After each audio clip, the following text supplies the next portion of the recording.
Hi, so we're coming back with SAT prep, and this is SAT prep for reading. This is for USA teens, but we write it for just about anybody. And again, this is just the reading. We're going to do passages similar to the ones used on a real SAT course. Thanks for watching. If you have any questions, our email address is above.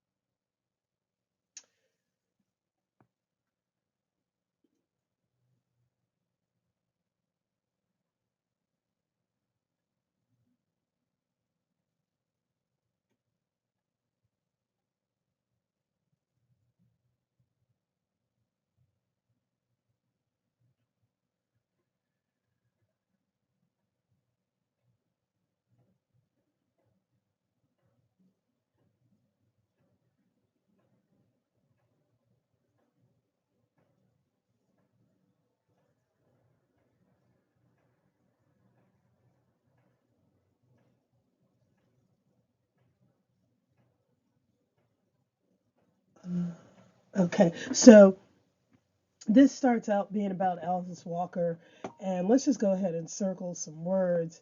Uh, you know, um, or underline dominant.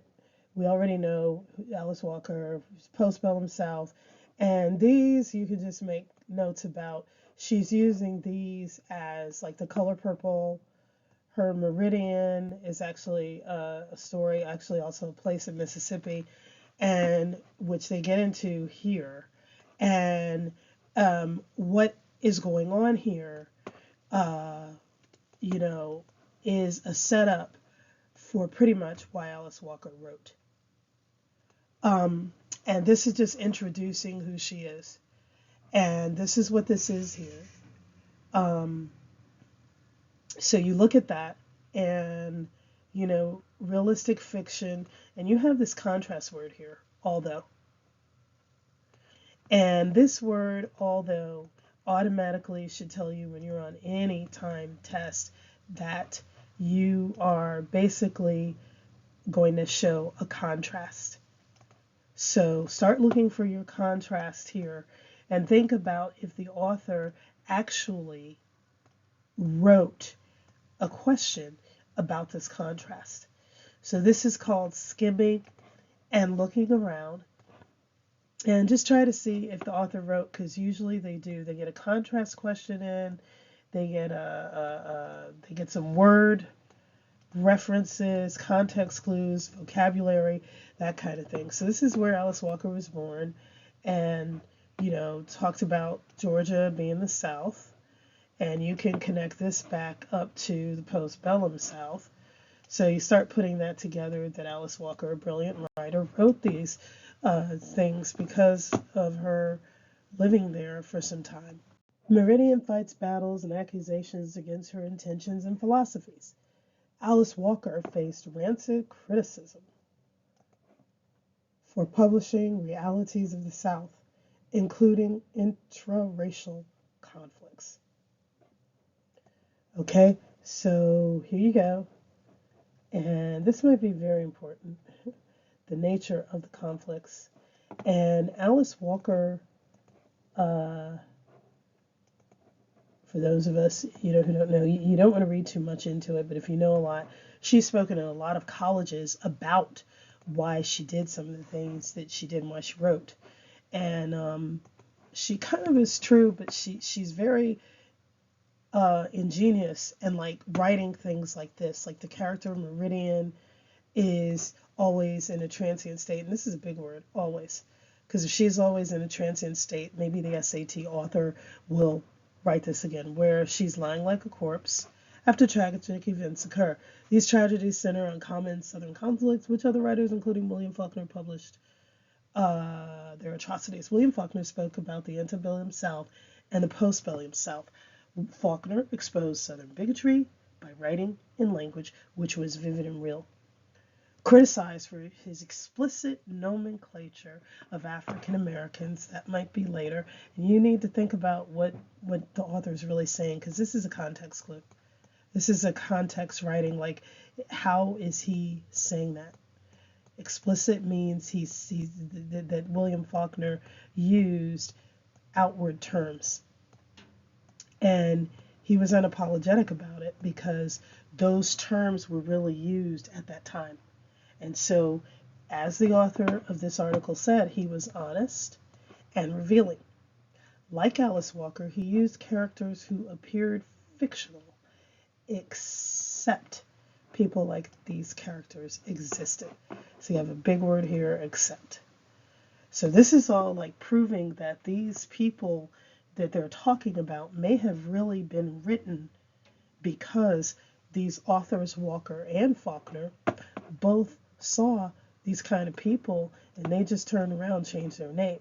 So you're constantly thinking about like how if Alice Walker faced criticism and how Faulkner exposed Southern bigotry, and why if somebody's exposing something back in the 1950s, 1940s, he was dead like early, I think 1960s, he was deceased, why people might not want to deal with that, how that shapes the writer and the time. Here's another word, Southern standards. Before you go jumping to conclusions, you had a lot of different Southern standards. Debutante cotillions were Northern and Southern, but, along with them was also, a lot of like placism, classism, keeping people where they are. So here you go.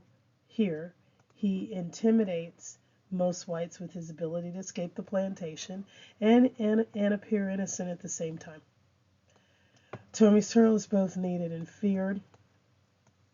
And you don't have to look like this, even though the author told you this is an African American slave. You need to, you can look at that here. If he's needed and feared, you can make that distinction there. Okay, and then the author adds in her opinion. This paradox was common on Southern plantations. It's an opinion she has, but some of the Southern authors, a lot of research is done, says so also. So you want to look at that. Okay, Alice Walker's Postbellum South explained the realities of Southern blacks left with little money and without the ability to navigate through Southern racism. Most found themselves in an ebb of poverty and hatred. Okay, and this is a generalization because some Southern blacks got out and went north, but she was really here. The author was trying to say that Alice Walker was talking about the ones in her world. And when we talk about navigating, through Southern racism, there's a lot of things that go on when you read journals. This concept of agency and needing help because they're still hated people and they're still not liked throughout the South. And, some people just stayed in their positions because for them to try to leave and try to get out and be different was going to cause them not only poverty and hatred, but some ways death. So Walker's Meridian, it says tries to expose, but she really doesn't try. She does. She exposes it. Okay, but the problem is with this word tries to expose is that Alice Walker used Meridian because Meridian, in her exposing some of the things that are going on, they don't turn out the way she wants to. So you don't know this just from reading this article, but I'm just showing you how you can link things together and how some people have read parts of this in their English classes, whether they were advanced placement, honors, or regular classes. These are, some Southern classic writers you may want to get into. Look into. They do a lot of Southern writers on the SAT. Virginia Woolf.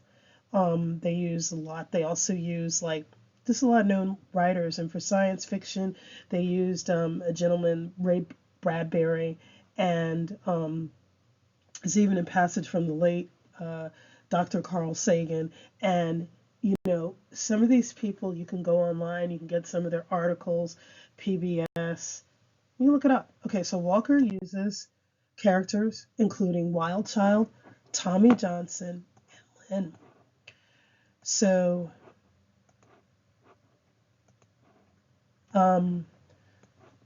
so you can almost get this going on here. Wild Johnson, Tommy Johnson, Lynn. It may have a meaning. It doesn't mean anything now. That's just her name. It doesn't mean anything until you explain her in context of Alice Walker. Okay, one tragic event occurs when Meridian Hill attempts to help Wild Child. Meridian takes Wild Child to the women's college she is attending. Wild Child is pregnant as a teenager. Meridian bathes her and cleans her. However, Wild Child is illiterate and pregnant. Pregnancy is a pronounced sin for single women in the Bible Belt. This is in quotations. This question may come up. You need to circle it. Look at that. And why would the author bring up the Bible Belt, an obvious metaphor that many people have both criticized, ridiculed, and laughed at, but at the same time was real, especially back in the, anywhere from the 1900s to the 1960s. She is an abomination to the woman's dormitory house mother, and therefore she cannot stay. Hearing this statement, Wild Child runs into the street, and Wild Child is struck by a car, and thus she and her fetus perish. Wild Child's death is symbolic of women persecuted by witch hunters in the Protestant New England 1600s. And also to Walker, Wild Child's death is symbolic of the world that was trying to destroy female intuition and free will. And if you ever play some, not Toni Morrison, but if you ever play some Alice Walker, she's come out and admitted that, like, when she was in college, there were a lot of people who were questioning her, and the fact that she had braids in her hair and her free will in general.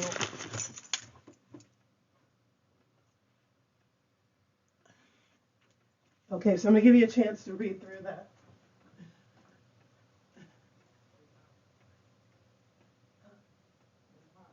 Who?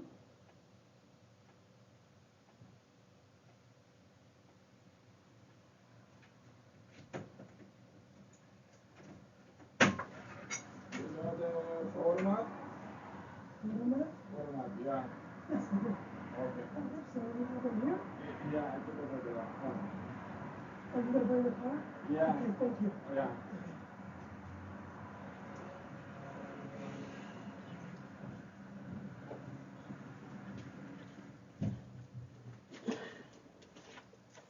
Okay, so she cannot stay. Hearing this statement, Wild Child runs into the street. She's struck, and then on top of that, Wild Child's death is symbolic of the world that was trying to destroy female intuition and free will. We went over that. Thus, Meridian lied like a corpse after her death. So this again is a common theme. Kind of meaning that Alice Walker felt she was kind of dying. So in kind of dying, she was going through this state of, transformation, but at the same time, a place that was supposed to give her free will actually ended up killing her. Okay, killing her mentally and spiritually, not actually physically. Each event which Walker eloquently defines becomes more tragic due to the philosophies of the African Americans who were oppressed. The postbellum South's remnants include hatred towards blacks, economic poverty among poor whites and blacks, relative illiteracy among black sharecroppers, social attitudes among blacks and whites, and political influences in the South.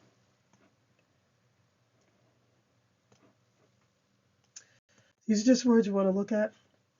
Alice Walker allowed the racism to remain in the background of the predominantly African American college campus and the town where the college is located.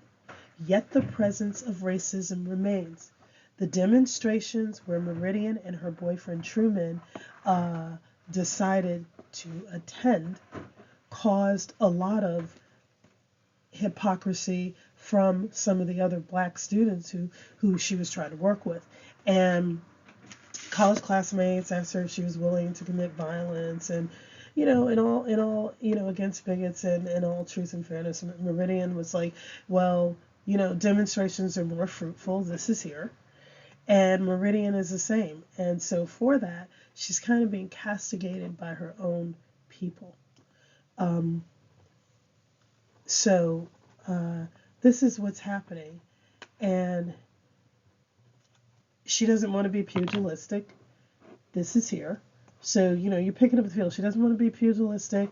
And then over here, demonstrations are more fruitful.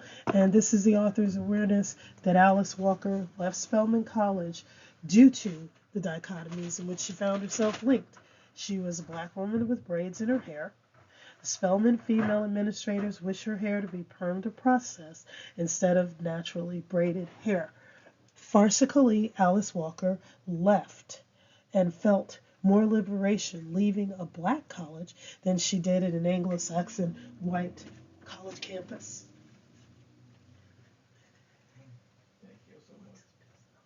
Yeah. Thank you. You're welcome. Okay, Yeah. bye-bye. Okay, so this is what happens here, and Meridian leaves the South due to her peers' view. And then the author is contrasting Alice Walker's life with Meridian. She ended up leaving Spelman, which, by the way, guys, is a predominantly black college. For those of you who are who don't live in the United States. And the title Meridian appears as if the place is where the South Pole and the North Pole meet. And Alice Walker even makes a contrast here that the Northern liberals who assisted blacks in the freedom struggle allowed blacks to analyze their own physical and mental enslavement. And the author uses this word, which is a very, very strong word, because there is a mentality of the South that exists on both sides. And, it comes from a lot of different histories. So this is why the article's written that way. And this is how I want you to think, whether you're looking at articles from Jacobitz Learning or from anybody else. Kind of try to see where the author is going. And if you don't have time to get into this and spend like 17 minutes, which you cannot do with 5 passages, this is just a preparation to help you get used to doing better. So the dichotomy of remaining in the South while trying to escape the Southern mentality which placed them there, created a realistic mentality. Now here we go out of Alice Walker. We're talking about Tommy's Turl, created by William Faulkner, made some white people remorseful. Then here we go back to Alice Walker. Lynn, a white female freedom fighter, marries a black man. They have one daughter named Camera. She is a mixed race child who the Southern migrant workers named a brown booty. The word camera means camera or Spanish lens in Spanish. Lynn tells Meridian that the Southern sharecroppers and black cotton pickers were the only people who did not care that she and Truman were an interracial couple. And then it is Lynn who actually analyzes the perilous relationships of these two groups of people, both in the same race. Okay, black men and black women. She says black men and black women are scared of each other. You were both scared of each other, not the average men and women, of course, but you too. Thus, Lynn appears as this person who is liberating like African Americans, but then like standing back and telling what happened. And if you read her character, she suffers, and she also gets raped while she's in the South. And she's kind of one of those, few white people who stayed back even after all the danger, because a lot of whites went in the danger, but she stayed after it. And then she got punished for it. Her husband cheats on her. And one part of the book, both she and her husband insult each other with racial epithets.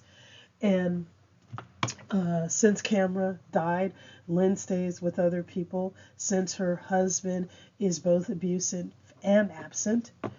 The mixed race child is not tragic. Instead, she is dead. Camera, another female born from Southern policies, miscegenation, dies from a disease. Wild Child was hit by a car, whether intentional or unintentional, and all the women in the postbellum South, regardless of ethnicity, are troubled in Meridian.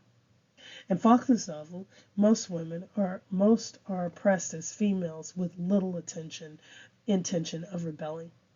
In fact, In As I Lay Dying, Faulkner uses Southern rituals to transport a decedent through a rural town.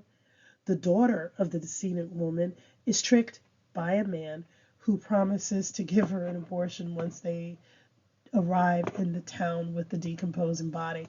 Now, this is very important because if you read As I Lay Dying, these are poor whites, which the author brought up, and they're kind of going through town with this dead woman. They've taken this like week, more than a week long trek through town, and they're being picked on, and then there they arrive with this smelling corpse because they can't afford to have the funeral home transport her.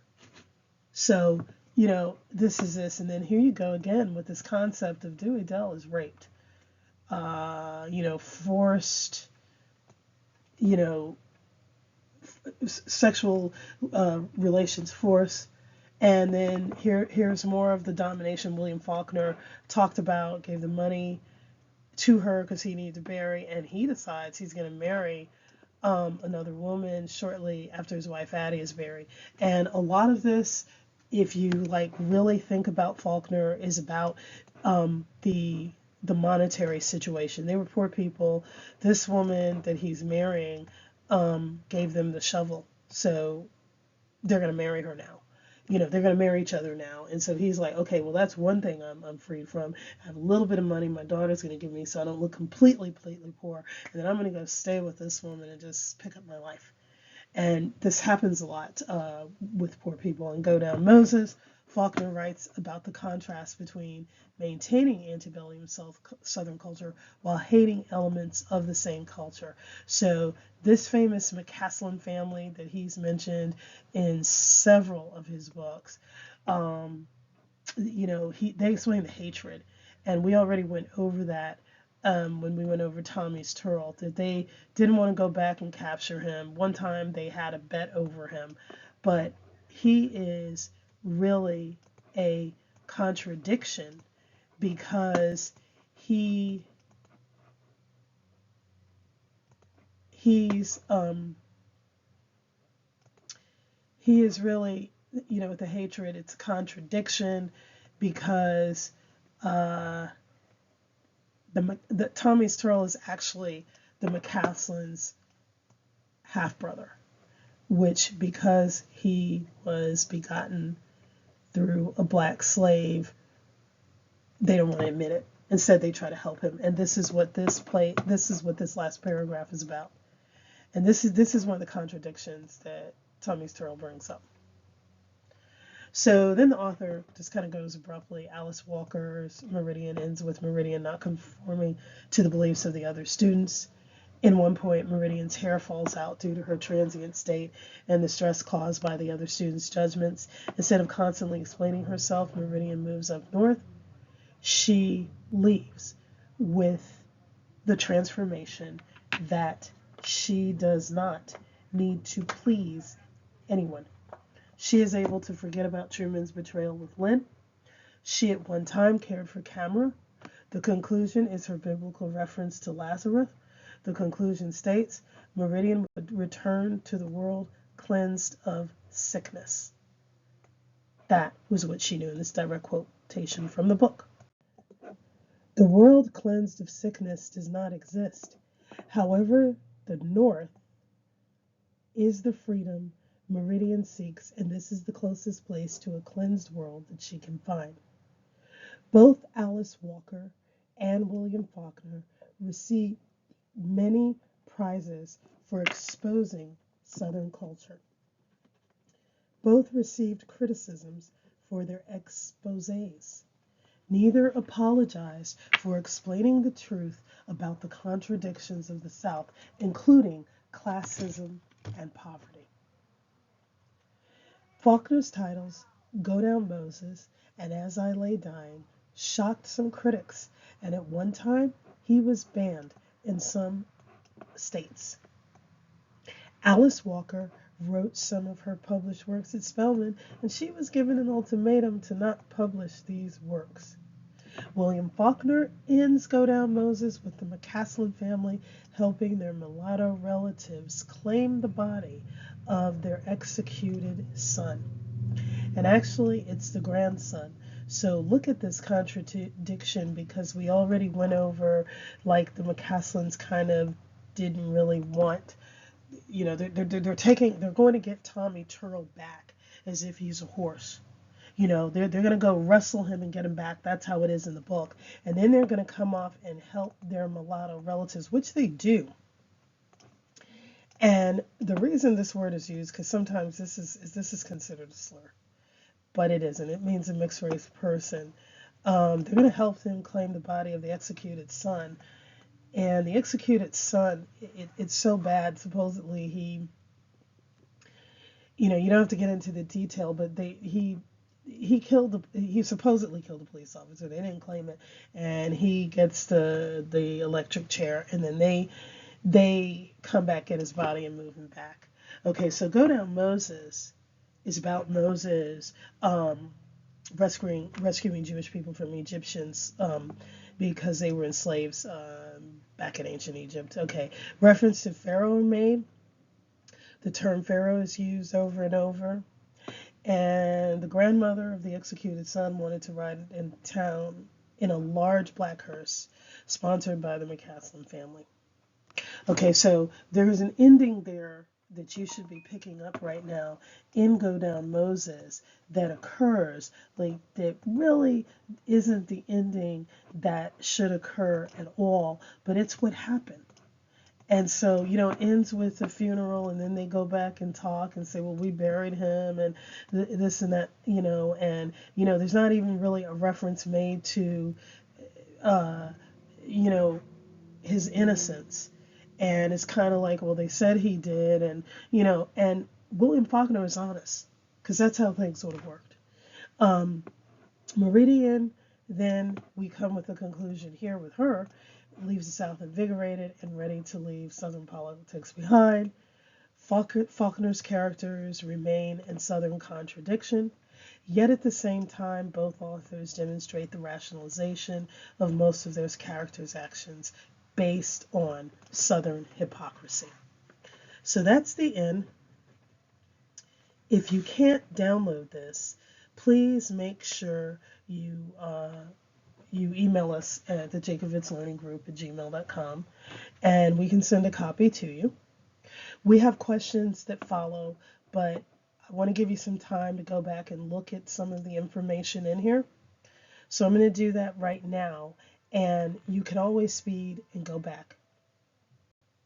Okay, and let's end this here with this hypocrisy, because this comes out.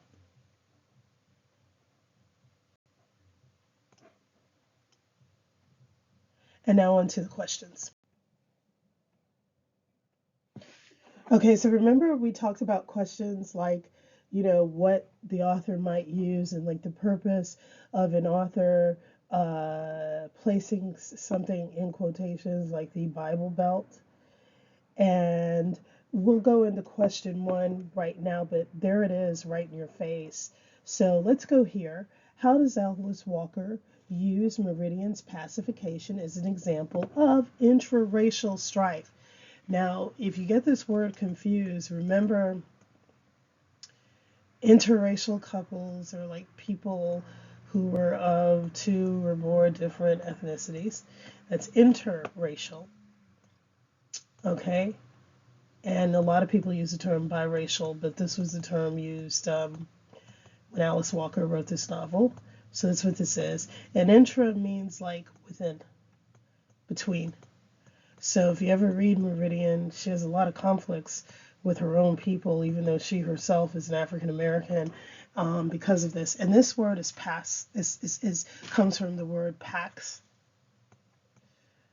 And those of you who are paying attention in your history classes, your world history, remember the Pax Romana? Roman peace. Okay, so if you get your root words down, which Jacobitz Learning Center does, but if you get your words down, you have pax that comes from this. The C changes, and this was pax, and it becomes pacification. Okay, so that means peace.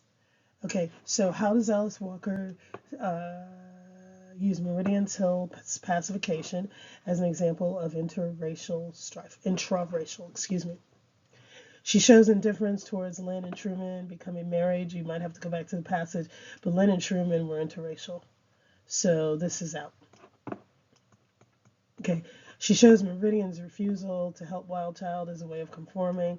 Meridian did not refuse. Don't let these words confuse you. Meridian is the one who took, if you paid attention in the passage, or if you go back and read, she really did try to help Wild Child. It's just that it turned out wrong for her.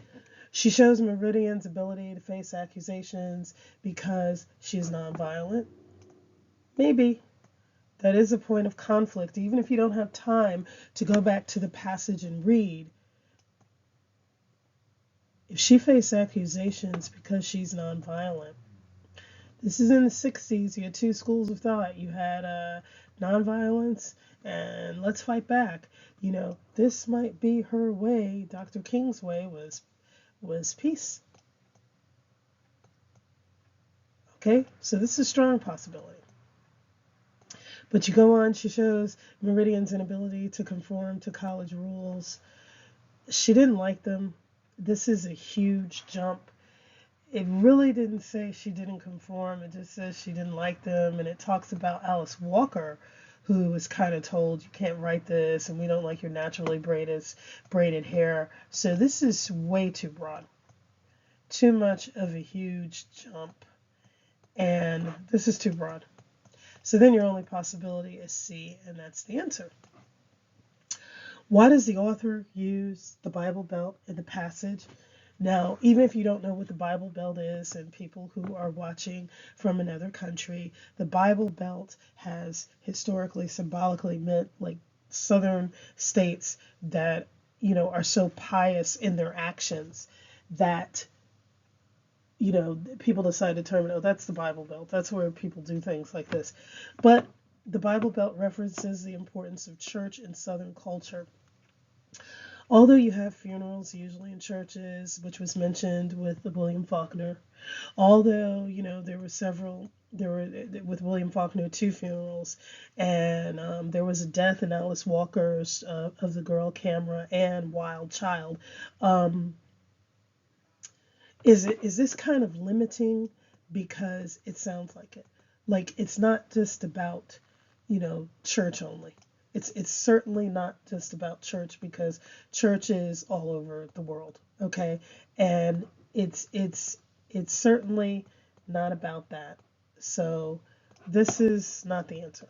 It's too limiting. Okay, the Bible Belt references hypocrisy between the use of the Bible and the way people are treated. Hypocrisy. Use of the Holy Bible.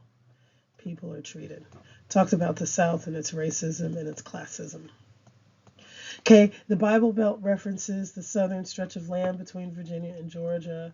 Well, some people call it a little bit further out, and it does go around like Mississippi, Alabama. Sometimes people, they reference these places, but are they talking about land? This is your throwaway word. They're not talking about land. She made reference to the Bible Belt, and I'm going to show you that on the next slide. So this again is limiting.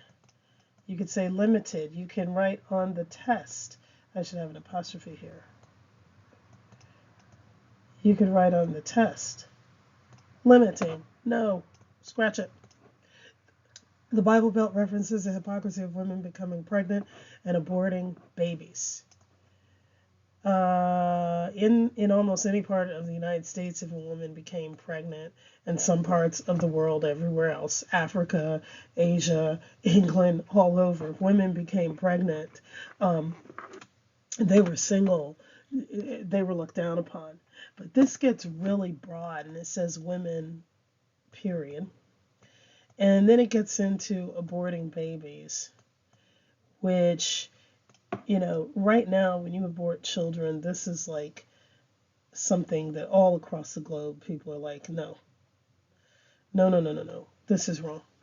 So the Bible Belt wouldn't just reference this solely. The Bible Belt is a lot. So this is too limiting. And you're going to get these types of questions that are either too limiting or too broad. So once you do process of elimination, which I call PO, write it up here, to say, hey, let me get into PO mode. Okay? You pretty much can take care of some of these questions.